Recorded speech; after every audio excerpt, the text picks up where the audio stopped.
Right, my name's James and I paint miniatures. This is Spoon 37 Minis.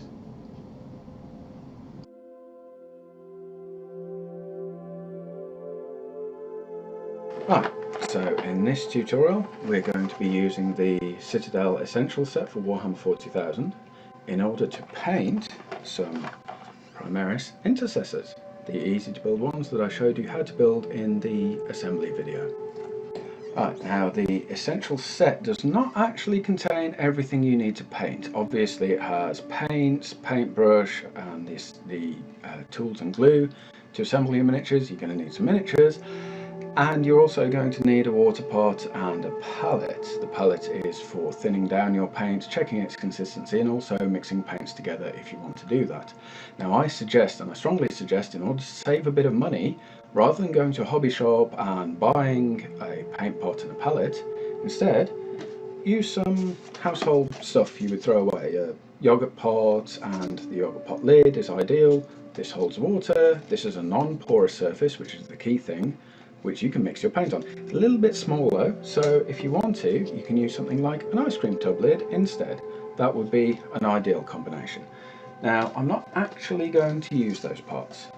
I'm actually going to use a jar. I think this contained pickles originally, because that's nice and transparent, and then when I drop the brush in, you can see the paint being washed off very easily.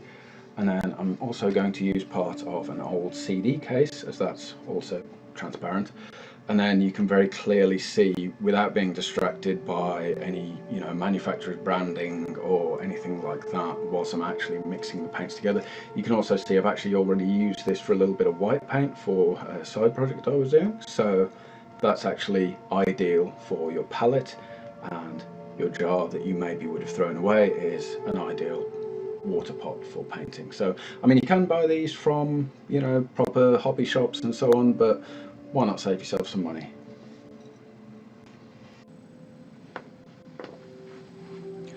So as I'm going to be acting as if this were painting my very first miniature, I'm going to remove all my existing paintbrushes and paints and so on, and the piece of plywood it all sits on, and then I'm going to replace it.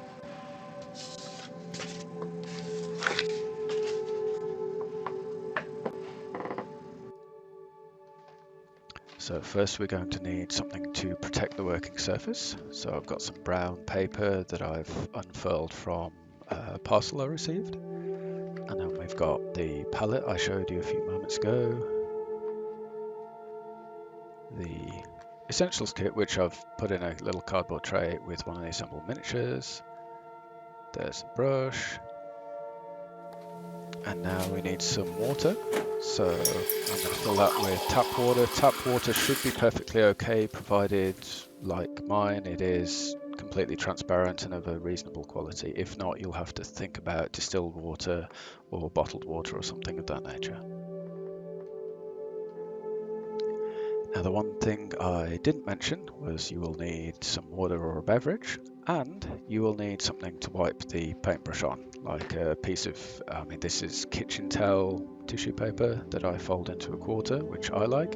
When I did start, I actually used toilet tissue, but I actually found that this kitchen roll is more absorbent.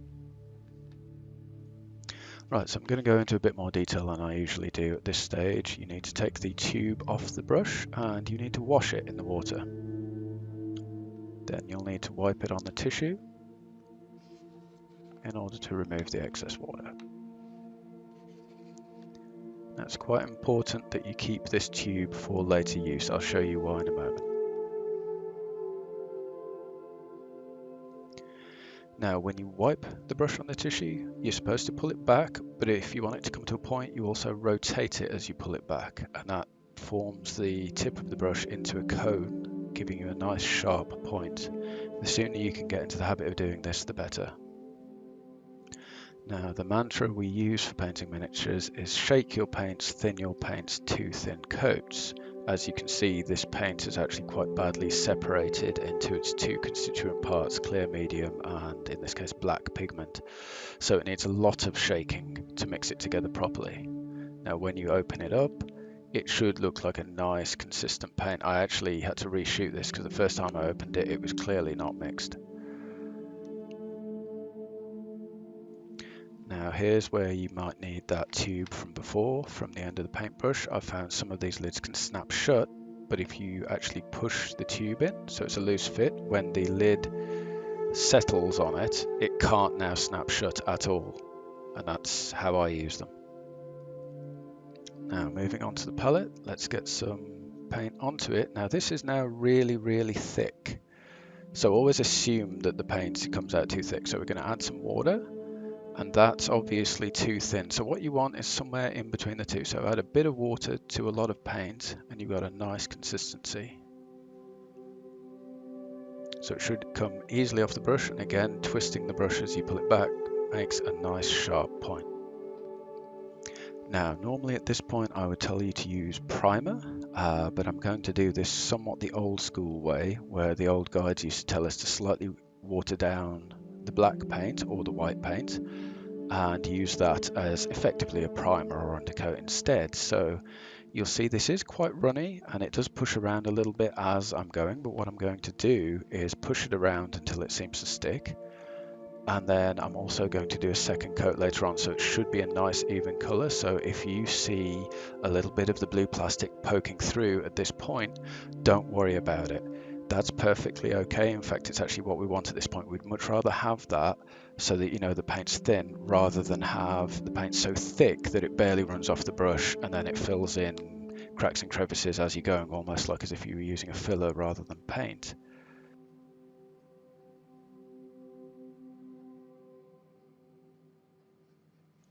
Now, as you'll see, I'm getting a little bit more paint on the palette, partly because I was running out, but then also I need to add water to it to get it to roughly the same consistency so that it will actually run off into these details and actually come off the brush easily.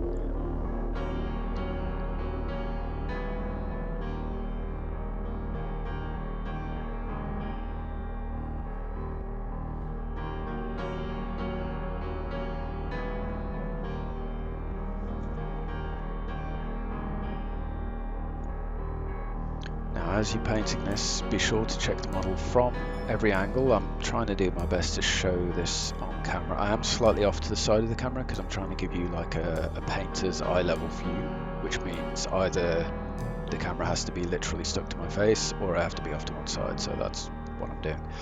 But do keep rotating it, moving around, making sure you're getting the black paint in every crack and crevice that you can find, just to make sure that it has coverage. And this is the other reason, by the way, why we're starting with black. I know Warhammer 40,000's theme is grimdark, but actually if you paint the model black first, if you should miss a bit later on with the colour, it won't actually show up that badly, whereas if it was the bare plastic showing through, bright blue, you'd actually notice it much more easily. Now moving on, normally I show every brush stroke on a miniature that I'm painting, but I'm trying to fast forward a little bit for this guide so as not to make it excessively long. So as you can see, I've actually painted the majority of the model apart from the helmet, although I did get a little bit on it by accident earlier. Now we just carefully paint it. This might look like I'm obscuring all of the details, but part of it's the way the light is catching in it. The paint is still quite watered down and quite thin, so it shouldn't obscure the details once it dries.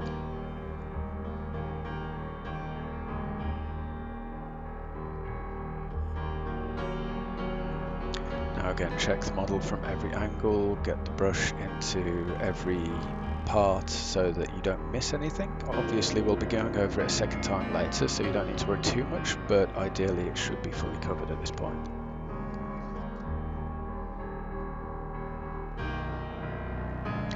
Now this is what I was talking about earlier. When you are done painting, you want to wash the brush in the water pot and you just shake it underwater and it should be fine. And then you get it onto the tissue and you should see the pigment coming off onto the tissue like so. Again, rotate it as you drag it backwards, and if lots of pigment's still coming out, dip it in the water again. And that's the basic technique.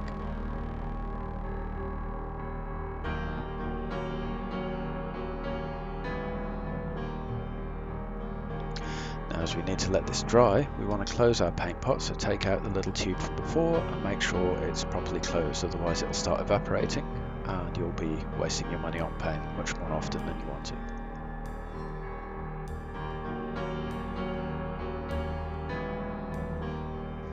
Now you want to give it at least 30 minutes between coats. I would suggest probably closer to an hour, which is what I gave this. But as you can see, one coat's dry, there are bits of blue still poking through. If you're not quite sure what I'm on about, I've got another miniature here, exactly the same miniature with 2 coats of a Vallejo surface primer, which actually, as you can see, looks entirely black.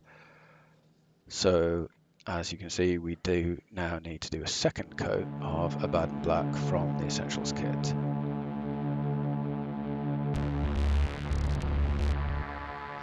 Again, we're watering it down to a nice thin consistency so it runs off the brush, but not so thin that it actually starts receding away from where you've painted it. If it starts doing that, you need more paint and less water.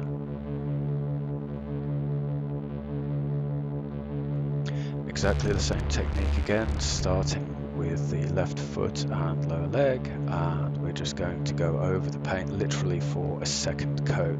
You can start to see why we say 2 thin coats, because the thin coats don't obscure any details, but then you need to actually have a nice consistent colour so the previous colour or the plastic doesn't show through.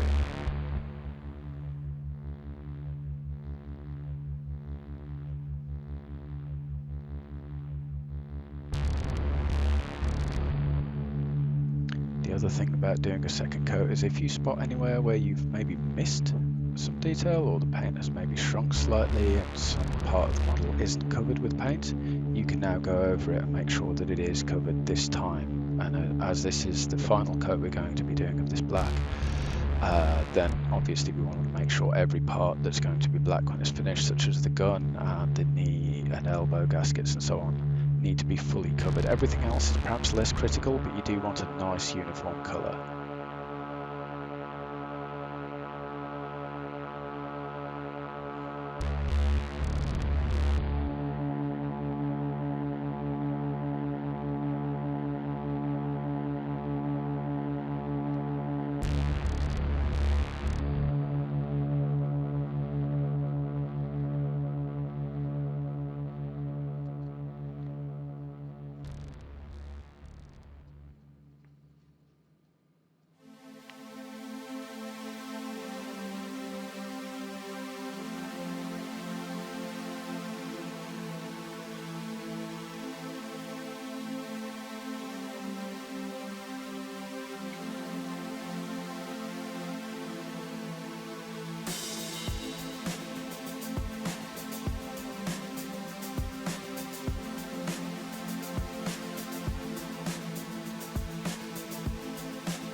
Some minutes later, we've managed to go over every part of the model again, apart from the helm, so you should see that the coverage is now completely black, apart from the helm, which still has little bits of blue still showing through. So let's correct that. Let's go over every detail a little bit more carefully this time than the first time, just to make sure we don't mess up.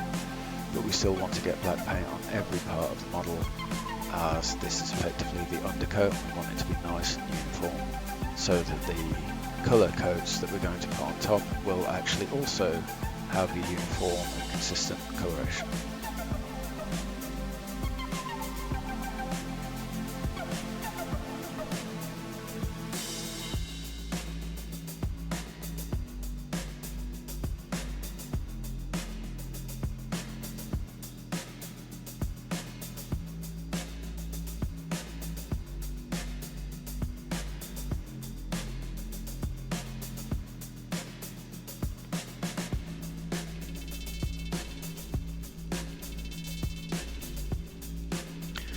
Again, we need to wash the brush, but as we're going to let this one dry for a bit longer, there's actually an additional step. So although we do wash it in the paint pot, we also need to wash it under a running tap. So just keep it under the tap, maybe rotate it a few times until the pigment stops running out, and then wipe it on a tissue just as before.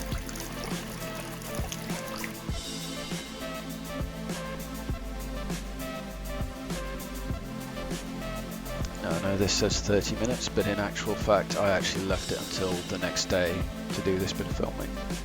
So you can see we've got the undercoat done completely, so the model is entirely black, but now what colour should we paint it?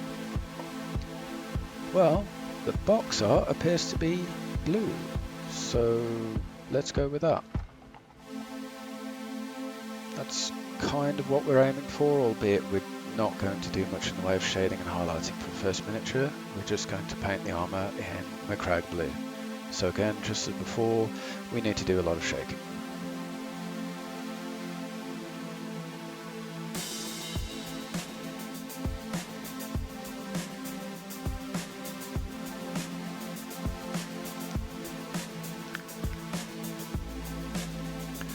Once that's open, we need to find that little tube again just to make sure it doesn't snap shut. I know they're designed not to, but I have found that is a little bit inconsistent, so I always jam the tube in if I can, or anything of a similar sort of size, and then we're ready to start painting again.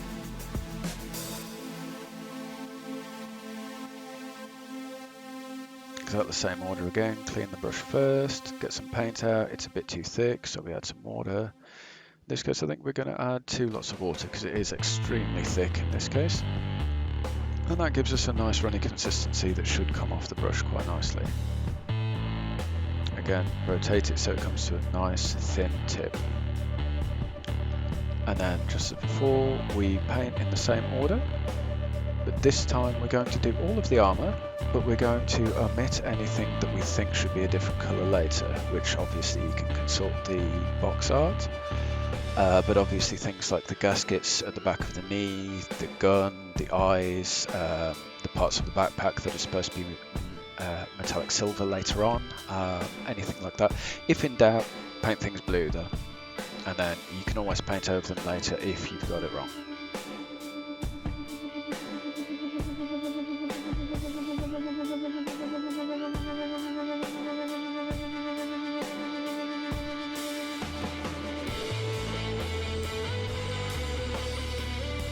Now at this point you might notice that the thin blue paint will start to show a little bit of black.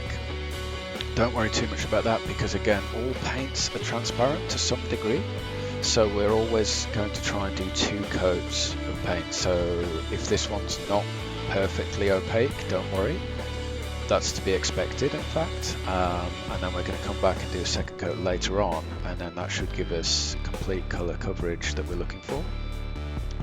And then if you keep this methodology going forwards, you should have a nice, clear, consistent colour on every single miniature you paint. Whereas if you start off with the bad habit of going, oh, I'll just do 1 coat, it won't hurt, you'll actually find when you put them next to models that have had 2 thin coats, yours will actually look lacking. Even if at a glance they were like, oh, it's okay.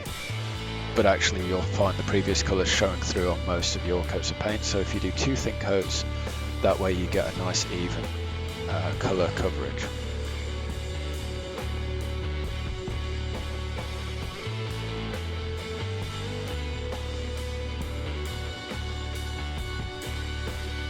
Now doing the back of the leg we've got to be a bit more careful because we don't want blue paint getting in the knee gasket, which we're intending to be black when we're finished. So we're going to carefully do the edge, and then the rest of the leg we can just do a bit less carefully because that's all got to be blue. Just be careful going around any details. You find later on when you do things like the hands holding the gun, you've got to be very careful to go around the edges of the fingers but not actually get blue paint on the gun itself, otherwise you'll have to go back with the black paint and correct that later on.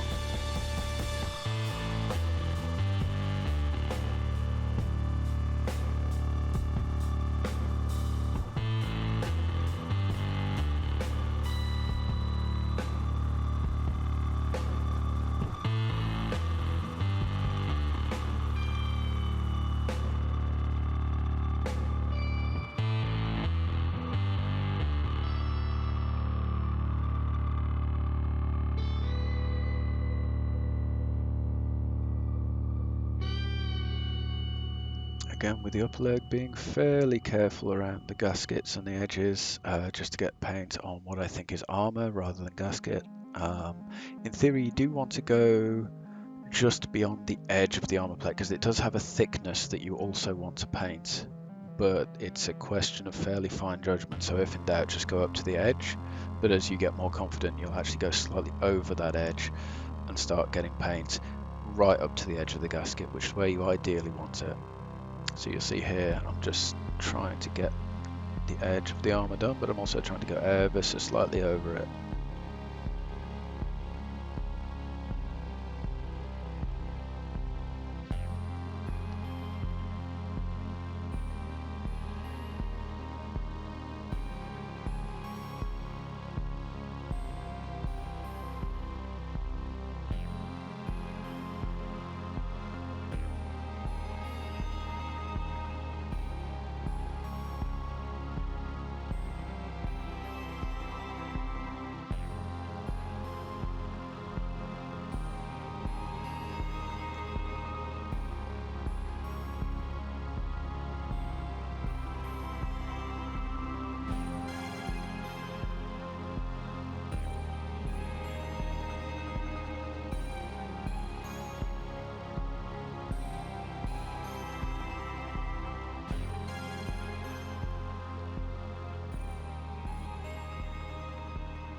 Okay, so speaking of going slightly over the edge, I did actually want to show you how I paint the shoulder guards on a Space Marine, because they are a defining feature of Warhammer 40,000 generally, but more specifically with the Space Marines themselves. And the easy bit is going over the big showy bit you can see here, but then that actually leaves an edge all the way around that you also need to paint in this colour. So you can see on that side I've already gone over the edge, but on this one I need to do the inside edge next to the neck. There we go, and then the edge underneath.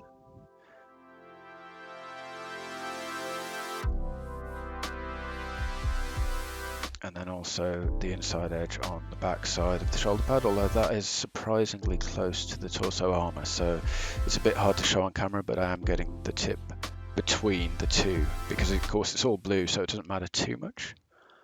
But I'm just trying to show you that I do go over, if you like, the big showy bit, but then also over the edges and get colour there. So I'm just trying to impress upon you that there are certain parts that need painting in order to get a good sort of Space Marine paint job on the go, and this is one of those areas. You'll also notice the chest area, the sort of eagle symbol on the chest. I've actually carefully painted around the edges of, but not painted, because I intend that area to be completely gold later on. If I'd thought about it, I might have left the edges of the shoulders as well, because those are also meant to be gold, but this kind of highlighted a point, and I'm pretty sure the gold paint will go over blue just as it goes over black, so it should do.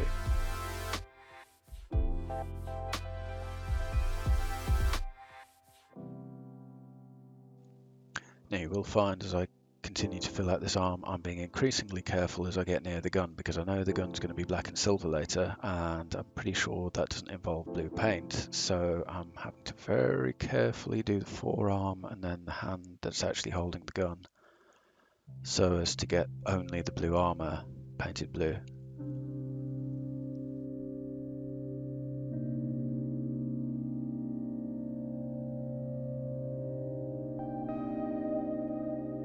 I do apologise for just showing you the underside of the base. It's just that you have to tilt the model every angle you possibly can to try and get inside the arm and paint it all the way around, and unfortunately it's just one of those things where I have to show, if you like, the wrong part of the model to the camera in order that I can actually see what I'm doing. So a bit like here, painting underneath the wrist, although I think I'm doing slightly better at showing it to the camera. And then on the inside of the arm, forearm, or no, I've got lots of fingers instead.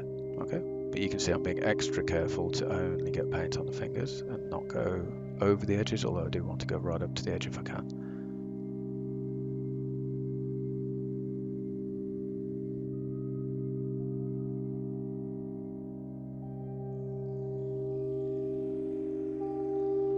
you'll see I'm just painting around the other side of the hand, and I'll have to do the thumb, which is actually on the back of the gun sticking out. So at the moment you can hardly see it because it's still black, but it's actually right there. It needs to be painted blue in order to have the proper look of the armour compared to the black of the gun.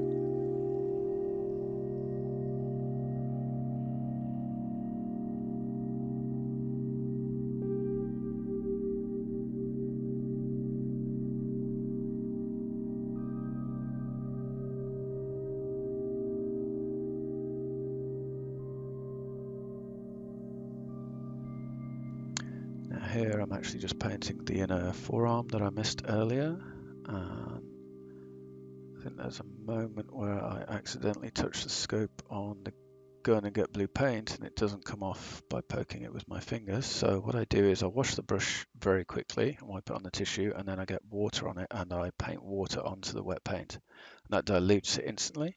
And then I dry the brush and I wick away the water, and it takes the pigment with it. This is you have to be quick to catch it, but it's a very useful technique for not staining models with the wrong colour of paint.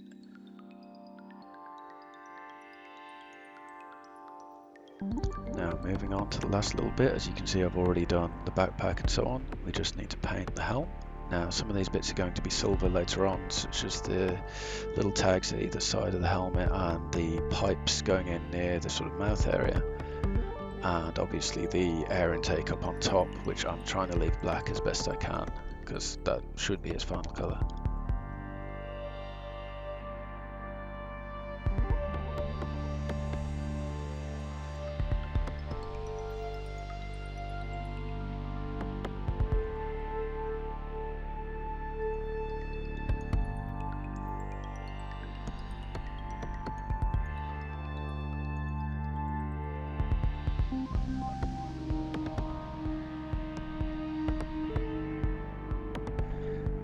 As I paint the front plate, you'll notice I actually try to avoid the eyes completely. Again, this is because they're going to be a different colour later. I found this to be good practice. You could paint them blue at this point, it wouldn't make a lot of difference because you're going to paint them a different colour later on.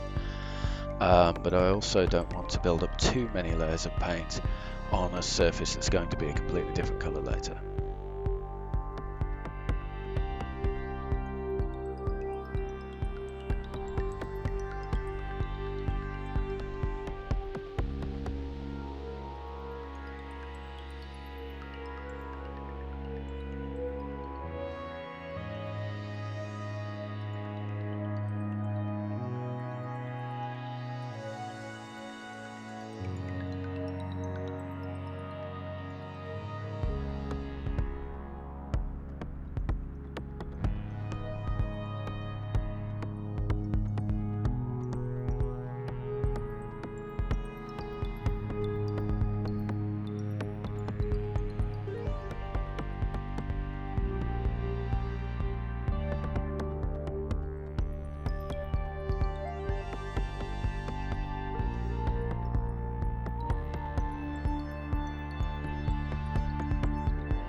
Okay, so that's pretty much done.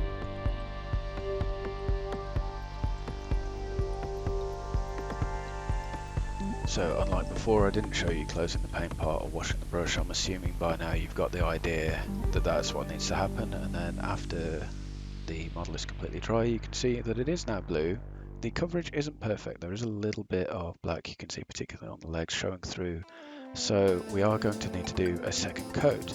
Now some of you might wonder, why did you bother with this? I mean, the plastic was blue to start with, why go to all this effort? And as you can see, it actually does look radically different to the bare plastic. It's actually the proper blue colour, and just with even this one rather sketchy coat of blue, it looks miles better.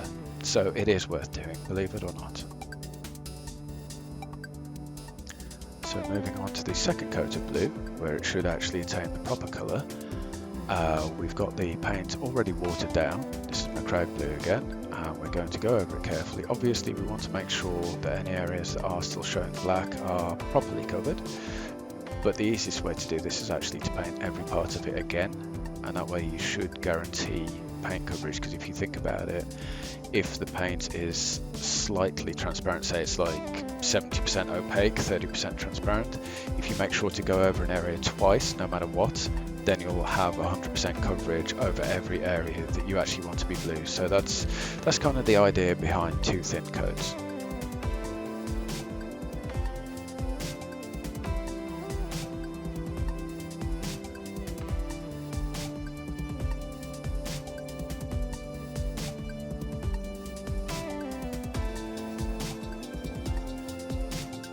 Now you can already see with just a few brush strokes that this is now a much better coloration and a much more vibrant form of the blue. This is partly because of course less black is showing through and it's a more consistent colour. It will get a little darker than this as it dries. This is a little brighter than the final colour, but you can see already this is a worthwhile step to paint a second coat and should give you a nice good blue colour as the basis for the model.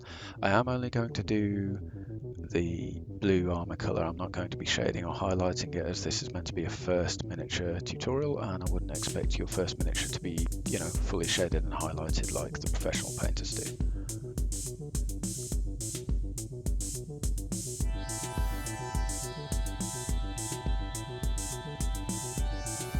Again, being extra careful around details that are going to be black, such as the knee gaskets. We want those to be black when they're finished, and it seems foolish at this point to accidentally paint them blue.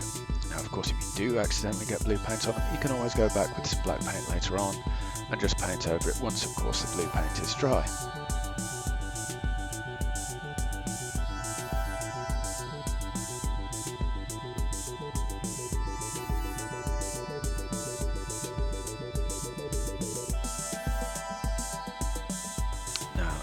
Of the amount of time this is taking, I think it's probably best if I limit it to just the black and blue paints for this particular video, and then follow up with a part 2 when we'll do metallic paints for the silver and gold parts and talk about things like error correction separately, because otherwise it would be heading towards an hour-long video, which I've been trying to keep my videos somewhere in the region of half an hour max.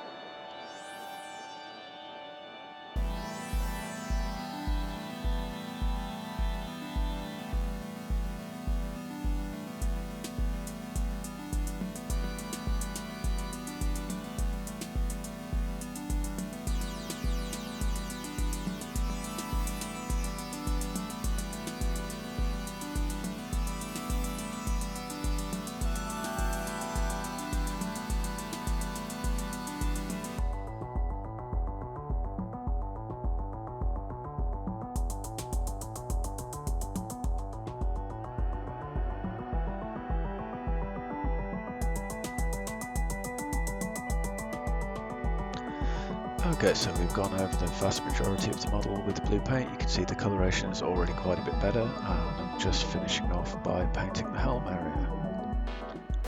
Again, the paint is fairly watered down, and we just want to cover everything once more. Again, being careful to not paint inside the air intake or the eyes or any other details that we intend to be either black or a metallic colour later on.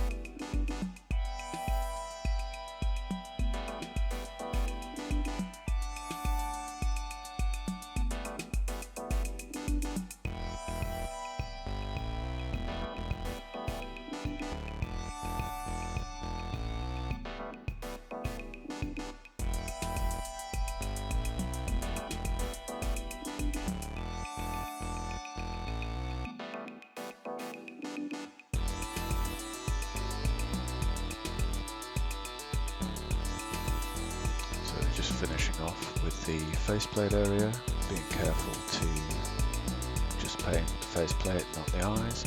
This is where it's helpful to have turned the brush into a nice pointed tip, so you can just get the paint exactly where you need it and nowhere else, hopefully without getting it on any other details. You're alright with this little collar piece because of course it's all meant to be blue anyway.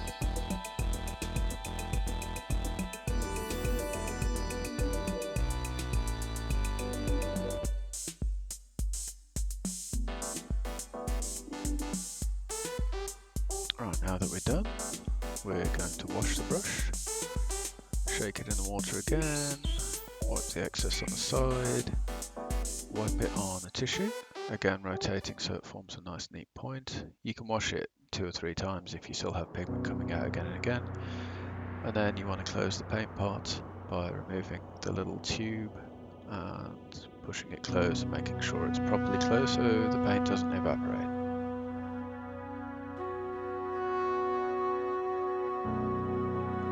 After that, we need to wash the brush.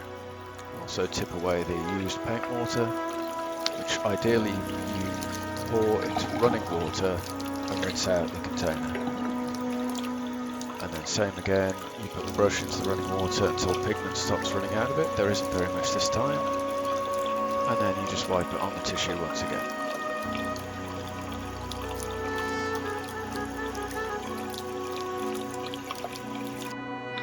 Right, if you've stuck with it this far, firstly thank you for watching. If you did actually like the video, hit like, hit subscribe, hit the little bell shaped icon so you get notifications telling you when the next video will be out. I hope that will be soon. Thank you for watching.